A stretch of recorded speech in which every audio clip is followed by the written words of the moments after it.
Good afternoon, everyone. It's a calamity of a day here on office hours, but as always, the universe provides you protection, promotion, and love when things don't go as planned. So I'm going to tell everyone a little bit of too much information as I have Bucky O'Neill, one of my dear friends and partners, of course, my mentor, the double B, Blaine Bartlett. But I think, Bucky, you're coming to speak tonight at our VIP dinner tonight. Okay, good. So Bucky and Blaine both were supposed to be at our VIP dinner tonight. And unfortunately, before I get what happened to Blaine, I told one of Blaine's really good friends, who is both our doctors, that Blaine was coming and I was going to surprise him and bring this particular doctor from Newport Beach and his lovely wife to the dinner to surprise Blaine. Now, it was a very expensive invitation because the doctor asked me when the last time I had my annual checkup was. And I told him when it was, and he's like, oh, no, you got to go. I'm 56. So everyone, if you're young, it's not fun getting a checkup when 56 years old. Anyway, I then tell him, oh, don't worry about it. I'm traveling. I'll get the checkup when I get back from Manila, New York, et cetera. He goes, oh, no. I'm getting it for you before the dinner. So because I invited Blaine, I had to then literally go through that today. And he demanded that I did it. And then as I'm coming out of the doctor's office, walking like a penguin, I get a text message from Blaine that he's not going to be at the dinner. And so I have been promoted and protected all day long. And my greatest reward is that I have Marley here with me and Bucky here with me because I am healthy, grade A. There we go. My vision of living to over 111 is still on track. And yep. But not what you don't know is that Fuzz and I conspired to get you to that. and this was our way of doing it.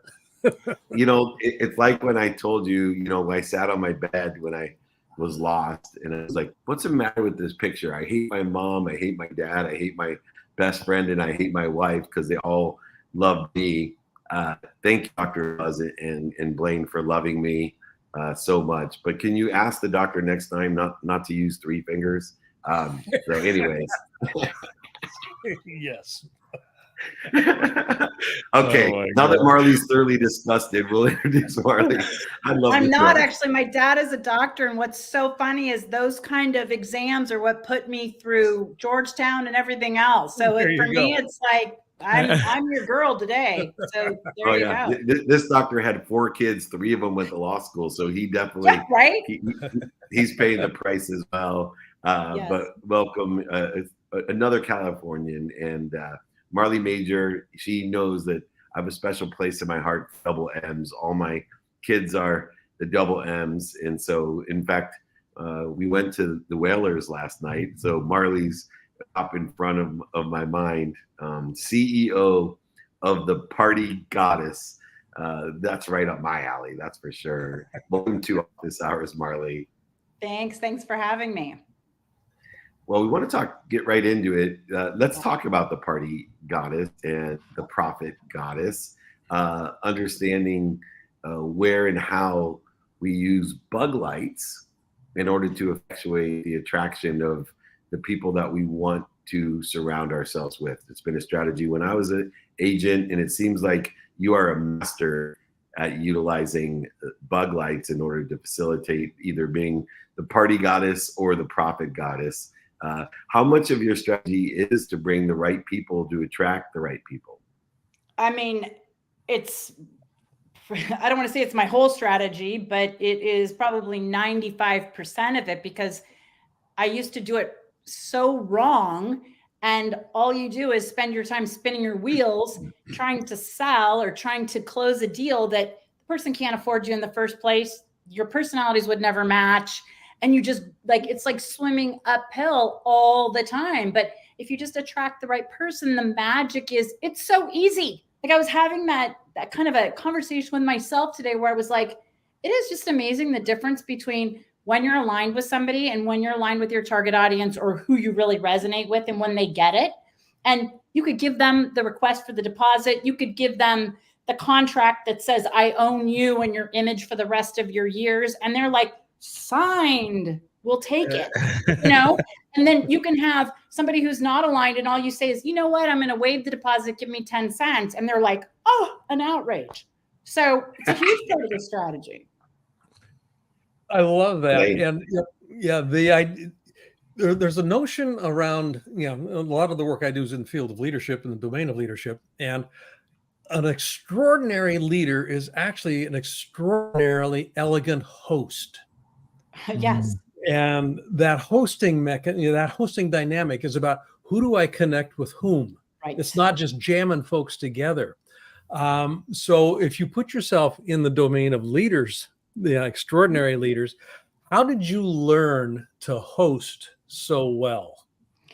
Well, my mom for sure. So my mom was the original Martha Stewart without the business component, right? She was always the one growing up. Like we had an orchard growing up, and you know, while everybody else in Pasadena was like ordering the perfect round rose arrangement from, you know, florist that's been there for 100 years, my mom was like, oranges are beautiful and we have these trees and let's bring the blooms and they'll smell great at dinner and all that stuff. And so I kind of naturally learned it isn't just go buy something that somebody else is doing and insert and have a party. And the other advice my mom gave me, which was amazing, is she used to be in Washington, D.C. And she said the best party she ever attended, and I remember this when I was little, always stuck with me. She said you would have the senator, the CEO, and then you'd have this guy who like was the gardener of, and she said that always made the best party because you can't predict who's going to click.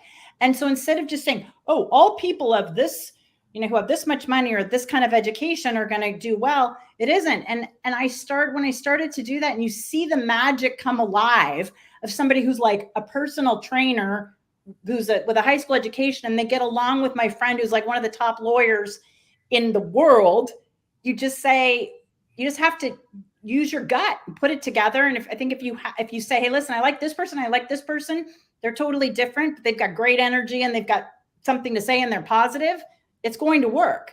But you have to trust your gut and you have to try it out. And you can't just say, oh, but it shouldn't work. Well, try it. Yeah. I love it. I think the work that you're doing is amazing and it sounds really incredible. You know, one of the things that comes up for me is just understanding the hierarchy of business from commodity to service to experience to transformation. I'm curious what you're learning about experiences and crafting experiences and how that's impacting people's businesses and brands. Well, it's everything. I mean, it used to be, oh, the experiences, like you think of the experience was, do you have a great band or a great DJ, right? Now, I mean, I'm not saying you can't have the Rolling Stones and that isn't going to knock everybody's socks off. It is. But not only is the experience everything, it can't just be the entertainment as the experience. It needs to be maybe the experience of receiving the invitation or the experience of who greets you with what kind of cocktail and what kind of costume at the door. And then, yes, there's the band playing. That's great. But then what's happening when the band goes on a break? Like, how am I going to be entertained? Right. Because everybody's got this very short attention span. So it's kind of like, what else is next? So we have to keep thinking, how are we going to wow this audience? And of course, the more sophisticated and well-traveled the audience is, you better come up with some really amazing tricks, because otherwise they've seen it all. But they won't walk away and say that was the greatest party ever if they didn't feel that like, and they don't even know why. But that's my job, is to figure out how to get them to be like that. Oh my gosh, you know, this was so special. Or our new M&M, utilizing the bug light strategy, but also understanding, like Blaine and Bucky, frequency is our neighborhood. And regardless of your job or industry that you work in, it's a certain frequency that elevates the collective. And curating that frequency is essential. You got to get people the butts in the seats. And it takes a serial entrepreneur like Marley Majcher in order to facilitate her. Since she was 4, I think she was selling shrinky dinks and other things in her life, just like the rest of the entrepreneurial world. Marley, make sure my team reaches out. We're going to be at SoFi at I got kicked out. I was on the board of the Rose Bowl, and then I put my Oh, office that's in. down right 1 second for me down the hill. And I went to Occidental, so I spent a lot of time in Pasadena. Oh, yeah, okay. But they dropped me off the board because I was bragging about SoFi Stadium so much. They got a little bit perturbed at me. But we have our offices in our mastermind center, our studio, and next Thursday, Bucky and I will be doing our mastermind at SoFi. So have my team reach out. You would be a great addition to a neighborhood of a lot of entertainers. You know, I think Majcher and Clinton Sparks and some other I of the love locals that. would be there, some athletes and some thought leaders. But like you said, it is a great example of what you do, and you fit in not only virtually, but I imagine it's even better. So we'll keep inviting you, not obligating you to be a part of our neighborhood. Thank you so much. Check out the Party Goddess. I wish I would have known when I was there. You can learn more at thepartygoddess.com. Thanks for joining us. Thank you. Thanks, Great Marley. job. Good to meet you. All right, we're moving right along with the double Bs, Bucky and Blaine, the BlaineBartlett.com. We got a whole triangle of mentorship here. We are all co-mentors of one another and all at the same frequency. You are blessed because these are two of my favorite people. I know we were all in the same family in a past life. That's for sure. There's no doubt in my mind. So I know Rohan is waiting in the wings, and he's in New York City. So maybe Bucky will see him next week in New York City at our VIP dinner. He's the CEO and director at Roadzen. Rohan Malhotra. Hopefully I said that right. Welcome to Office Hours. Good enough. Good enough is not good enough. So let's let everyone know. I'm proud of my name, David Meltzer. It means beloved servant. So a little pronounce your name appropriately, and also tell me what your name means to you. Rohan Malhotra. That's the name. Rohan And Malhotra. Rohan is an interesting name because in Sanskrit it means someone who's always going up. So on a journey upwards. Ascending. But it's also in the Tolkien universe as Riders of Rohan. So crosses over. So that's kind of the interesting thing. Well, it is interesting because I always find names mean something, and we always can apply them to the journey that we're on. And Roadzen is pioneering AI advancement. And so it's in an ascendance itself as technology. And so living up to your name as you kind of work within the intersection of mobility and insurance, how do you see AI and this pioneering technology at Roadzen being able to focus and utilize newest innovation and collaboration for mobility and insurance? Maybe I'll start with a little bit of a backstory. You know, my background That is I probably would studied be AI. helpful. I studied robotics and AI at Carnegie Mellon, and I've been building AI products for about 15 years. And about 8 years ago, I was in New Delhi, and my friend, he had an accident on the road. So I was trying to help him, you know, get his car towed, get his claim filed. I sent him in my car to like a nearby hospital. Thankfully, he was fine. But it took me about 4.5 hours to do all that. And it just struck me at the moment that, look, I'm standing on the road making all these phone calls. There has to be some technology that can help me file my insurance claim, you know, get my car towed, get kind of a garage to be contacted who will accept the vehicle. And that moment in time became the genesis of Roadzen. And over time, we saw that there's a tremendous focus. As cars become electric, they also become more software than hardware. And as cars become more electric and produce more data, what's going to happen is that once you get all this data, everything around the world of mobility changes, right? So, for example, financing, leasing, entertainment inside. If you're in an autonomous car, your hands are not on the wheel anymore, so you can have variety of entertainment in the car. But the industry we focus on massively is insurance, because once you can get the data that's coming out of the vehicle, I can make decisions on who's a good driver, who's not a good driver. I can actually prevent accidents before they happen using AI. I can process claims. I remember my time when it took 4.5 hours.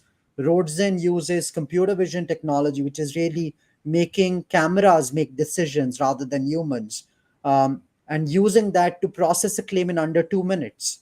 So now you just take a 360-degree video of the car. We tell you, okay, this is damaged, this can be repaired, this is what it's going to cost, and all of this can be done in under 2 minutes. So what we are looking at is really a reimagination of auto insurance, and we are global. We're a Nasdaq listed company today, and growing rapidly. So that's kind of a very quick overview.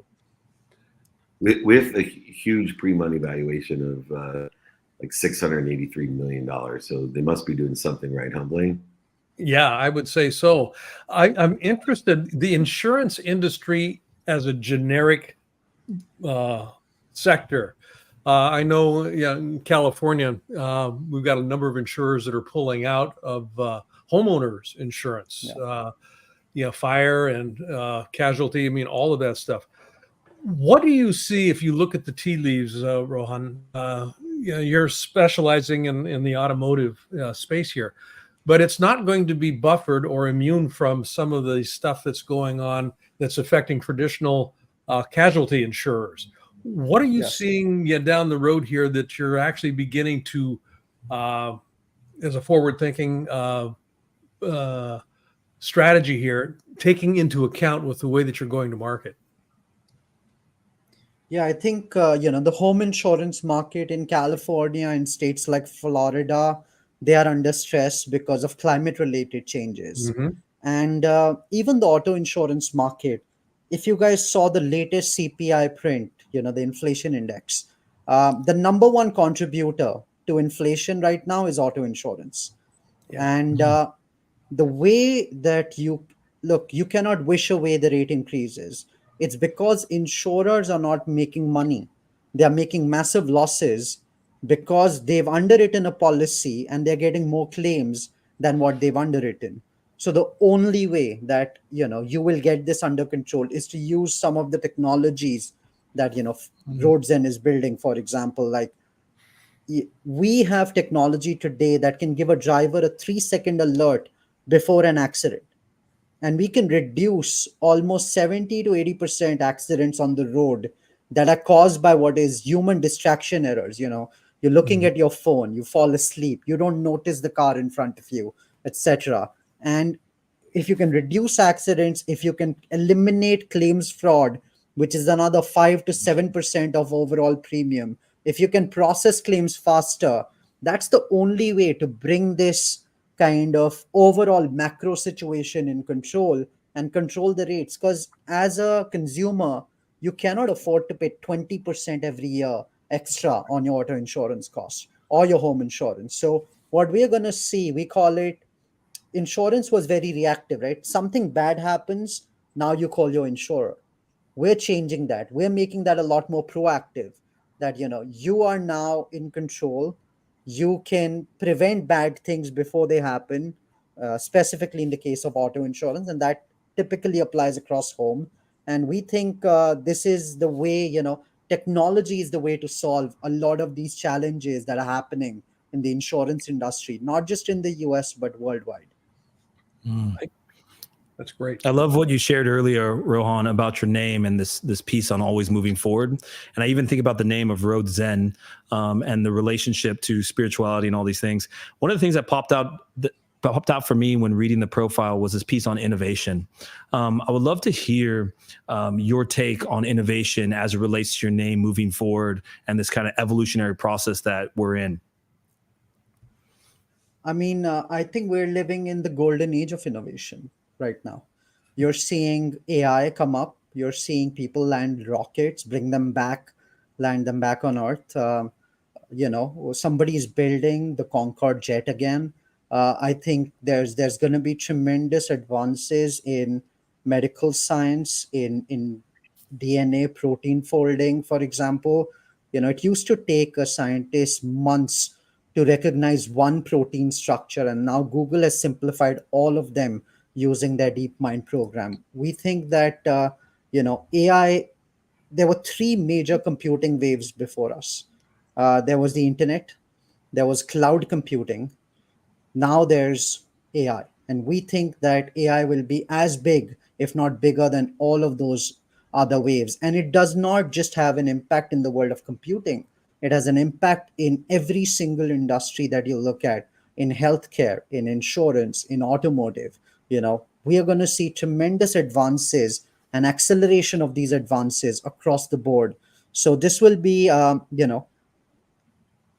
think a lot of the challenges the world faces are solved by innovation, and we're in a great place today where we can actually act upon these changes. And so I'm super bullish about where we can take this.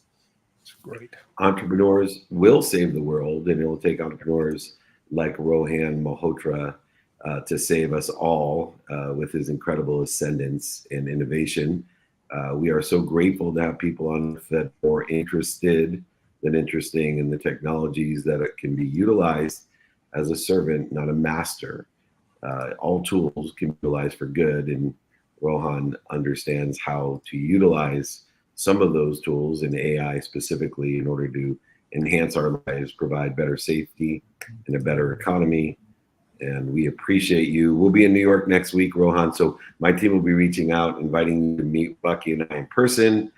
So hopefully you can make it on the 29th. If not, we're always traveling around. Thank you so much for your assistance and your information. CEO and the director of Roadzen. Check out roadzen.ai. We'll see you soon. Thanks, Rohan. Thank you, guys. Great interview. All right. I don't know. We might have to invite Bucky back. He's so good. I love it. This is great. Well, the bar has been set high for our next guest, Dr. Sam Adeyemi, and he is a strategic leadership author. So you're in the right place, Sam, because you have two of the most strategic leaders and mentors and coaches that I know. Although he does hold a doctorate in actually some credentials when it comes to strategic leadership. He's also has an event that hopefully he'll invite us to speak at someday, but he has Dear Leader Live 2024. Everybody loves to come up to Canada, especially in June 22nd.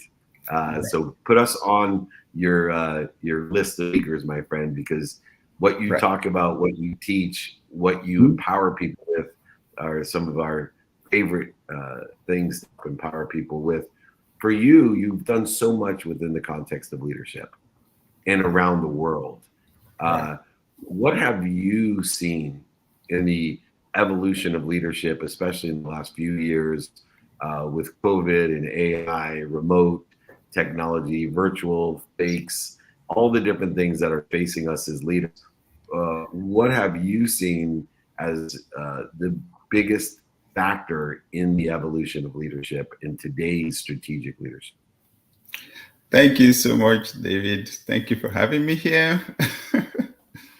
Right, and Blaine and Bucky, thank you so much. Well, I've seen a lot of changes, especially since COVID.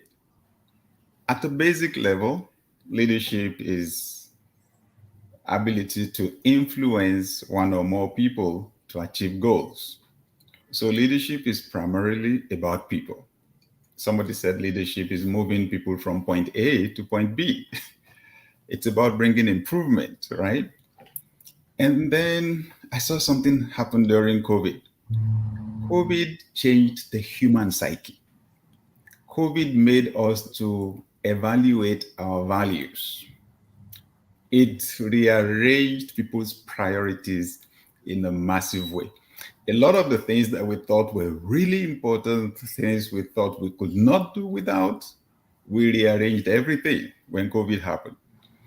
Some people thought, oh, they could not do without going on a vacation and all that.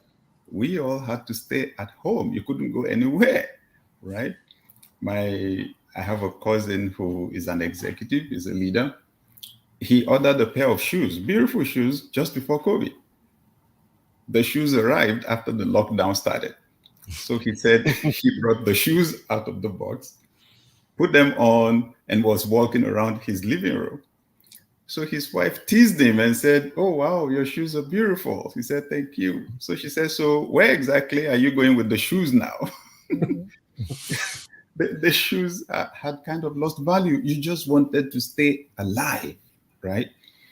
You then noticed that right after, as we came out of COVID, you had the great resignation. A lot of people just left their jobs. And I think one of the major reasons was leadership. People suddenly realized what leaders prioritized. Some leaders demonstrated that they valued power over human life. Some leaders demonstrated that they valued their position. Some valued money over human life. And once people realized, oh my God, I'm not as important here as I thought I was.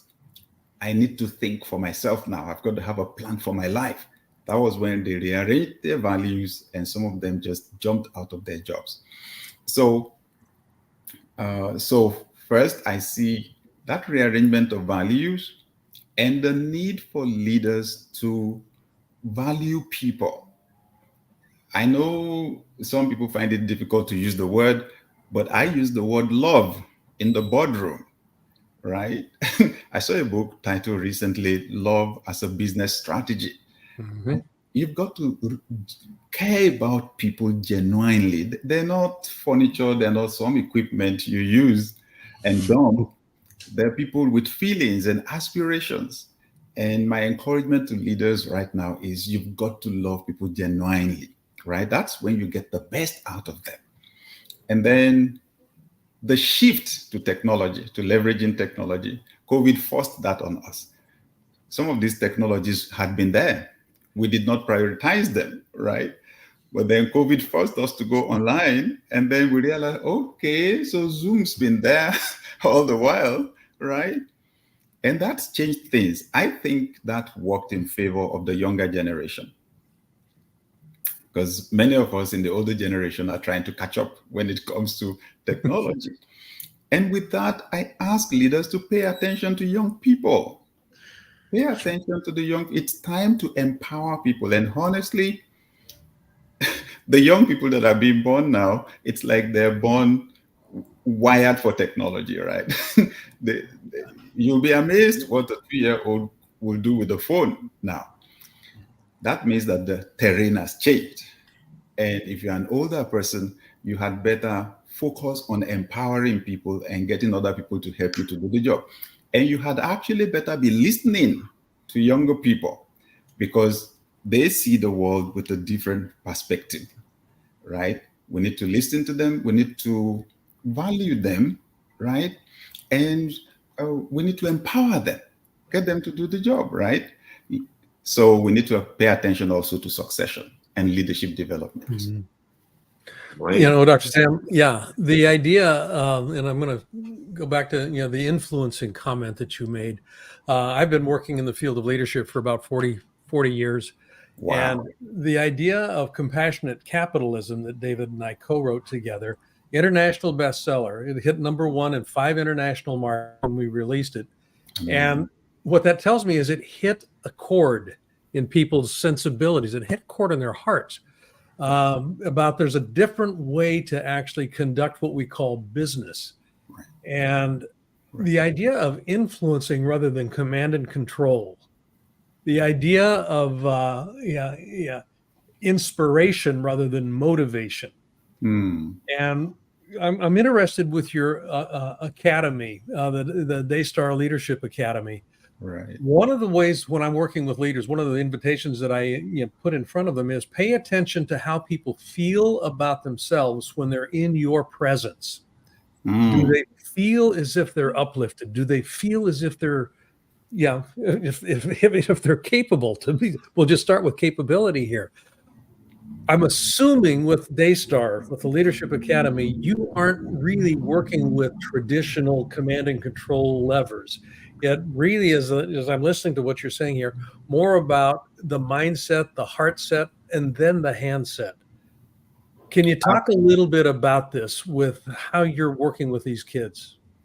Oh, thank you so much, Blaine. Thank you. Wow, you've done phenomenal work. Thank you. I'm inspired, right? So the Daystar Leadership Academy I founded it 22 years ago against the background of the fact that I grew up in Africa and I realized there were limitations in the leadership culture, Yes. right? Basically, the traditional leadership culture is monarchical. Mm-hmm. Even though now we say we subscribe to democracy, but the traditional culture is monarchical. And in the monarchy, the leader is superior to the follower, right? Mm-hmm. So I found myself growing in that kind of an environment, and I saw change happens really slowly in such a scenario. So, so apart from the academy, I was also building a church, and I decided to test the principles on the church. And gratefully, I saw in the Bible Jesus Christ, dissuading the command and control approach, because he said, anyone who wants to be the leader among you, let him be your servant.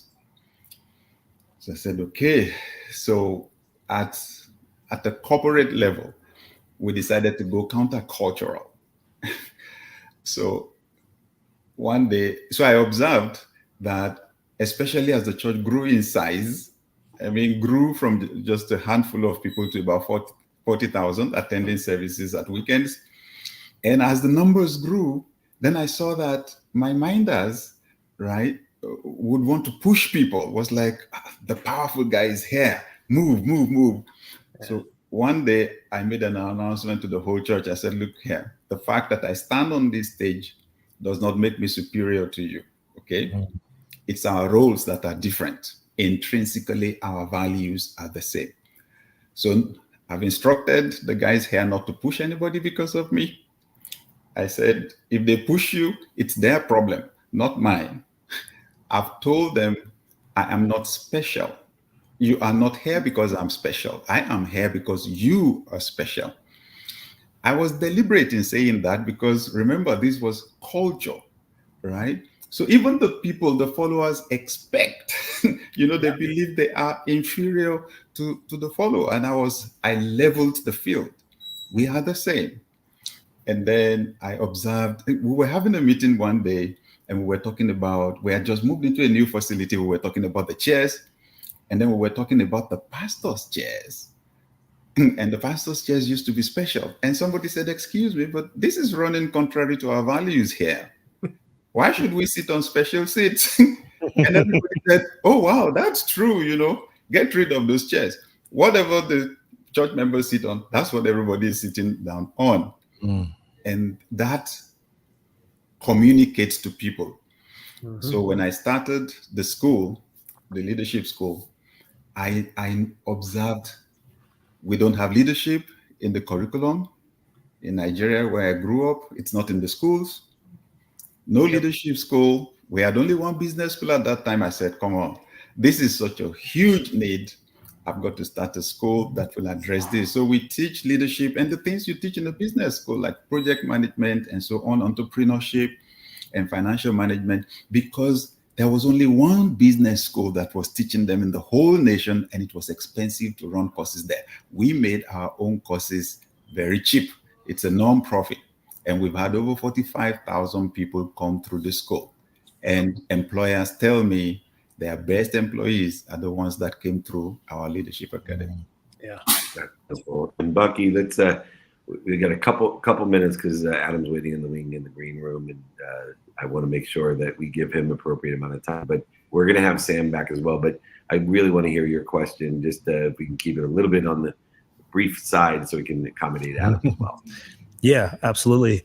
I think one of the things that resonated with me the most is just the piece on humility and how you talked about humility.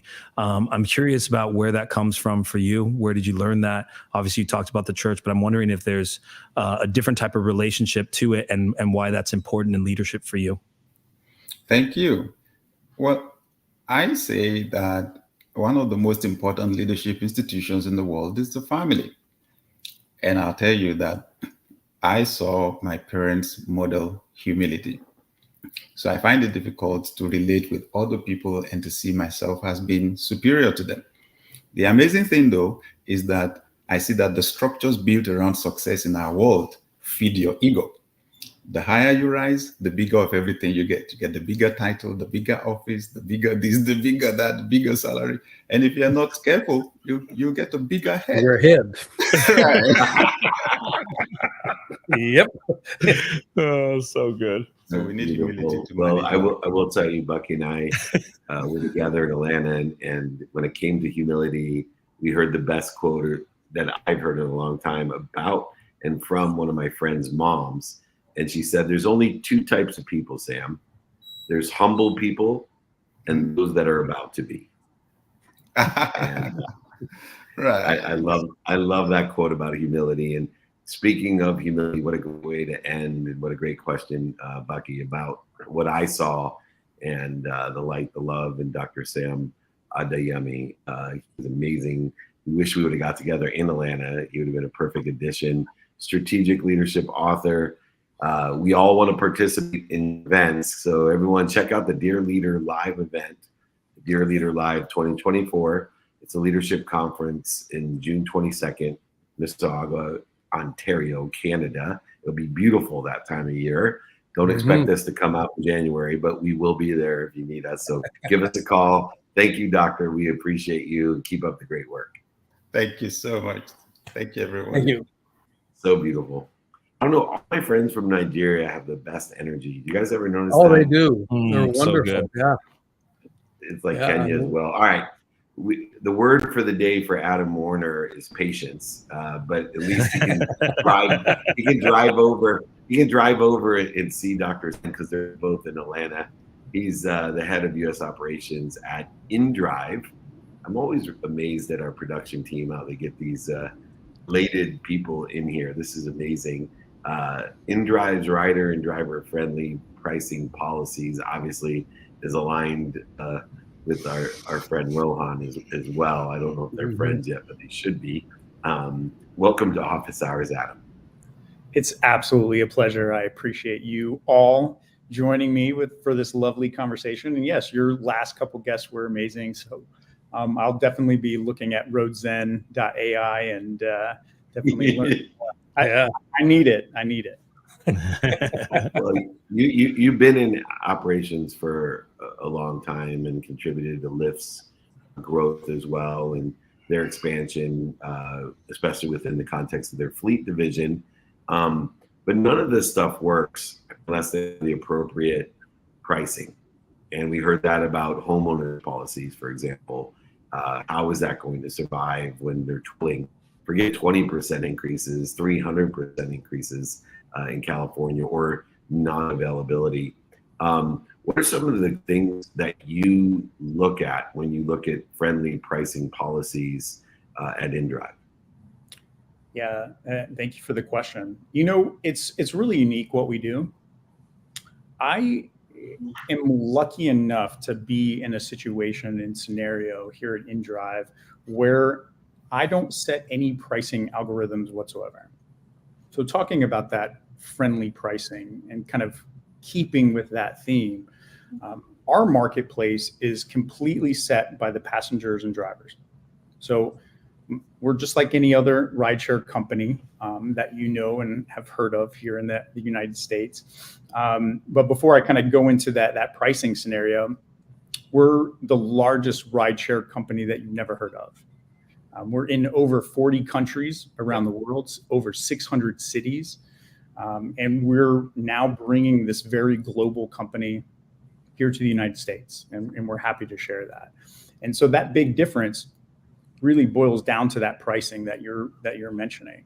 And so in our world, having a fair value for a passenger to get from point A to point B, and a fair compensation for the person that's providing that product and service to you and trying to get you safely to said event is at the core of what we do. And so lucky for me, I don't have thousands of engineers sitting behind the scenes, pulling all of the supply and demand levers. And so I get to bring this lovely bidding model to the United States. So I think from that standpoint, giving everybody the freedom of choice of how they wish that experience to be, I think is something very unique that we're bringing to the table. The bringing to the table piece is an interesting conversational area here. You, if I understand correctly, pay a lot of attention internally to NPS data. Yeah, your employee net promoter scores. Yep. Yeah, and I cannot imagine that your major competitors, I really can't imagine that they are paying attention to it in the way that you are, if they are paying attention to it at all. Now, for the net promoter score, these are folks that, basically you're looking for who's our greatest advocate, who's really climbing on board here, and that's what we want to be tracking towards. What drove that focus for you, and particularly how is it applying in your North American expansion?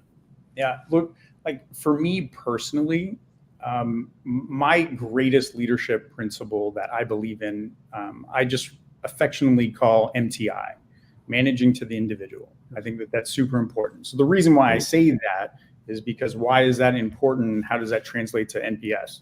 It translates to net promoter score because every one of those individuals who have a voice and is willing to provide meaningful feedback back to an organization like mine, you have to take it and be appreciative of that experience. And then obviously you need to put in some actions in order to do it. So I think at the core of my individual leadership belief, it really is at the heart of why that is so extraordinarily important. I'm managing a two-sided marketplace. Like I need to ensure that the customers who are jumping in these vehicles are happy, safe, comfortable, satisfied. And I also have to make sure that these drivers are fairly compensated, making sure that they feel valued. And so you have two very unique and different groups that we're having to monitor their individual feedback at the same time. Mm-hmm. So if I don't value that, and if I don't put a lot of focus with our team, and I don't talk about it at a nauseum with every single member of our group, I feel like we're doing everybody a disservice, because we're the small fish in this big pond here. And so where are we going to get our edge? We're going to get our edge through making sure that we're providing that value to all the people that we support. Great. I love the conversation. One of the things that I'm learning more and more about around global business is not just the impact of solving a problem in a better way, or the sophistication of what the business looks like and how you create win-win scenarios all the way across the board, but also the cultural impact and the humanitarian impact that this size of business can have. Can you speak to us about that and what factors you're considering as you develop this new venture here? Yeah, at the core of our founder and CEO heart is all of that work in the community, making sure that we are at the forefront of sponsoring, whether it's everything from little sports teams to individual entrepreneurs who are looking to kind of expand and have a voice, especially in like emerging markets. We're lucky to be here in the United States. Like I don't want to ever get it twisted, but there's some beautiful countries and cultures that exist out there that don't have the same advantages that maybe I have had kind of coming up. And so our company kind of sponsoring those set events and making sure that we're really big in the community and we're sponsoring these people to really share their voice with the world is absolutely beautiful. And so we're very much looking to bring some of those wonderful programs that already exist around the world. And we're looking for unique opportunities here in the United States to kind of support, whether it's communities, different organizations that really speak to the core of helping individuals and people get better. So it's really fun. I really love that part of my job. That's great.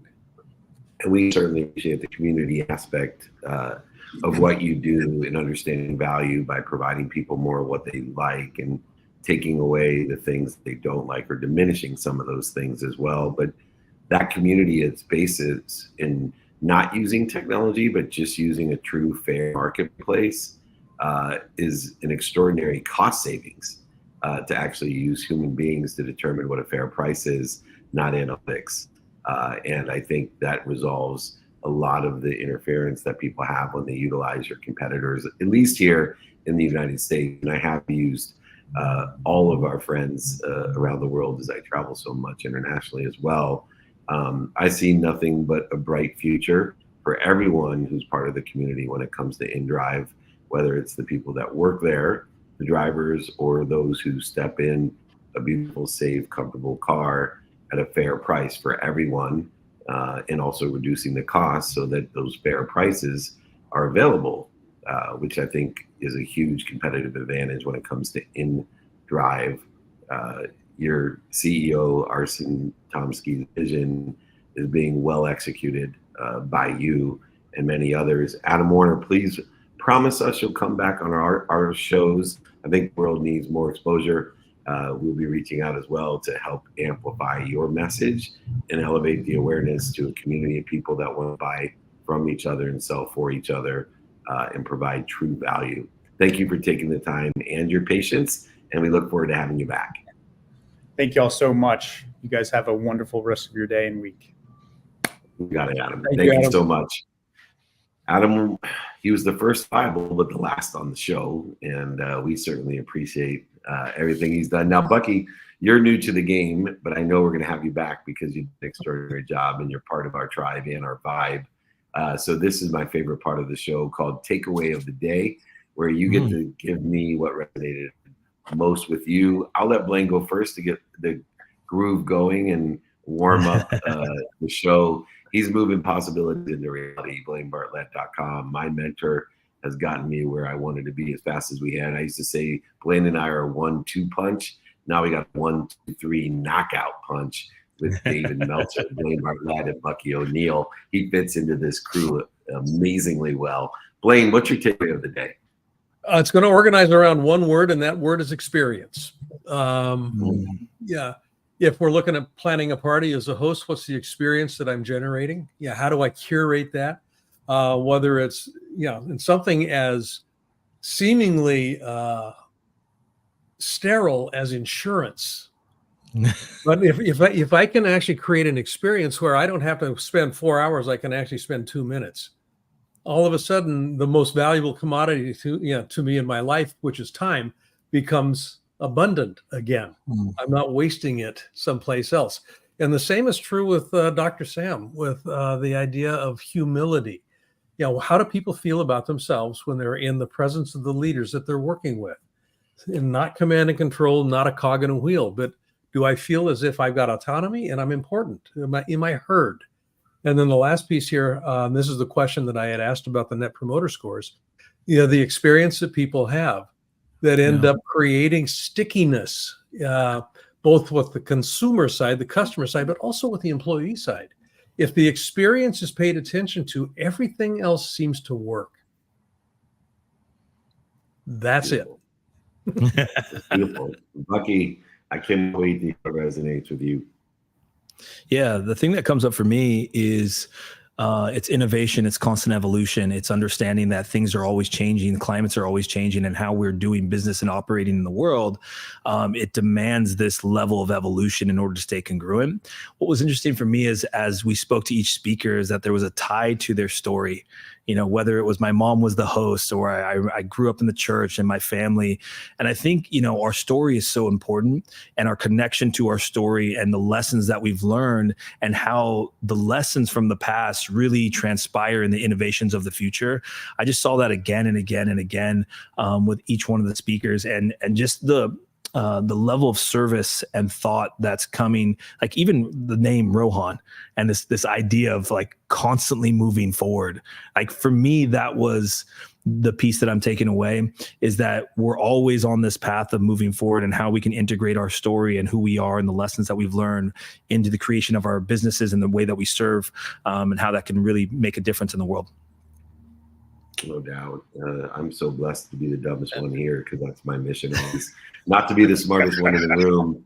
But what resonated most with me is utilization of technology to amplify human nature. And what was so extraordinary is that our technology is so powerful, but in the end, we want to use it for this humanity. We want to use it to have pricing. We want to use it to actually know the marketplace, not to create the marketplace. Market is always what somebody's willing to pay for it. And because of technology, we have a heightened awareness of what someone's willing to pay for your service. And that truly is true value.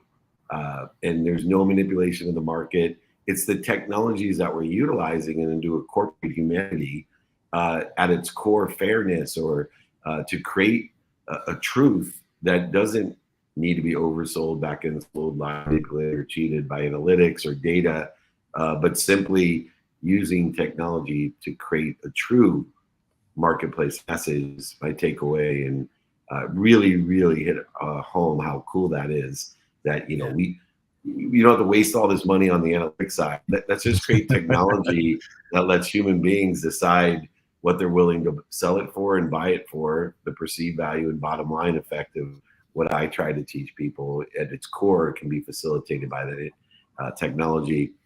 Please promise me, Bucky O'Neill, that you'll come back. You are an extraordinary addition to my life, to the shows, to the events, the dinners. He understands the definition of the word showing up, which is something our other co-host, my buddy and mentor, Blaine Bartlett. I can't wait to allow you two to spend some time together. Hopefully, Sam will be calling to hire us three on the same stage, and we'll give him the 1, 2, 3 punch that I know that we can. Changing the world. My two co-hosts, Blaine Bartlett, BlaineBartlett.com, and Bucky O'Neill, at Bucky O'Neill. You're looking at some of the best in the world. If you want to change the way you look at things, the things you look at will change with these two great mentors, coaches, and teachers. And I humbly call them my friends. Thank you both, my friends, for joining me. So great to be here. Thanks, David.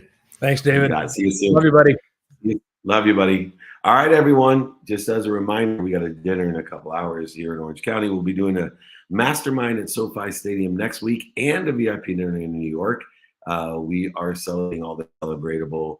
We got amazing people joining us: Diane Cannon, Clinton Sparks, Erwin McManus. We are blessed on May 28th to be at SoFi. I think it's May 29th, not June 29th. I could be wrong. In New York City. I think it's June something else in New York City again, but May 29th. Also, my most exciting news is Dane Cook and I going on tour, baby. The collab. Go to Ticketmaster, get your tickets. They don't even have up there the biggest news that our friend Rob Riggle is going to be emceeing, hosting the collab, along with special guests like Baron Davis and Marshall Falk and many, many, many, many more. Friday, July 19th, right next to the SoFi Stadium. It's connected to it. It's YouTube Theater. 3,200 of my favorite friends will be with us. Go to Ticketmaster today before we sell out.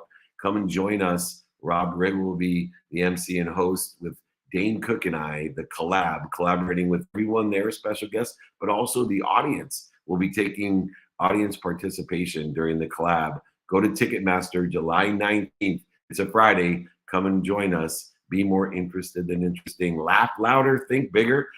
It's going to be comedy that changes your life and your mindset, heart set, and handset. We are blessed to be here today. Email me if you need anything at all. Tomorrow's training is on the overlap agreement. Learn one of those powerful tools that I know in business, how to build a community of people that buy from you and sell for you, or buy from each other and sell for each other. The overlap agreement will change your business and change your life. Come and join and learn us on a Friday, free Friday training. If you're not registered, over 100,000 people are. David@dmeltzer.com. Thank you to my amazing producers, Luca and Gigi. Remember, everyone, be more interested than interesting. be kind to your future self, and do good deeds. We'll see you tomorrow. Thanks so much.